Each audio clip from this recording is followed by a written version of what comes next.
Actually কেউ যদি ভুল ট্র্যাকে ঢুকে ভুল যেকোনো সময় সংশোধন করা যায়। কিন্তু আমি বলব বেসিক্যালি যখন কেউ কেরিয়ার শুরু করে তাকে কিন্তু খুব ভালোভাবে সে কোন অর্গানাইজেশনে যেতে চাচ্ছে, কোন ট্র্যাকে থাকতে চাচ্ছে সেটা কিন্তু শুরুতেই চুজ করতে হয়।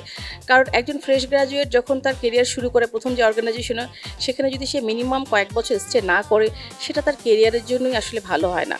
সেজন্য বলবো যে প্রথমেই ভালোভাবে চুজ করার জন্য, আর যদি ভুল করে ভুল ট্র্যাকে ঢুকে ফেলে অবশ্যই সেটা সংশোধন করে নেওয়া উচিত।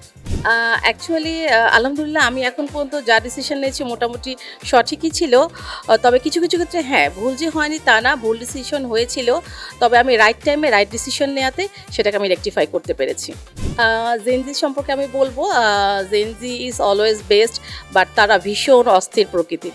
তারা এক জায়গায় স্থির থাকতে চায় না, তারা শুধু ঘন ঘন ডিসিশন চেঞ্জ করে। এটা তাদের কেরিয়ারের জন্য কিন্তু পরবর্তীতে বেশ একটা প্রবলেম হতে পারে। তো প্রথমেই তাদেরকে পেশেন্স রাখতে হবে, রাইট ট্র্যাক চুজ করতে হবে এবং যে ট্র্যাকে আছে সেই ট্র্যাকের কালচারের সাথে তাকে অ্যাডাপ্ট করতে হবে এবং সেখানে স্থিরভাবে কাজ করতে হবে।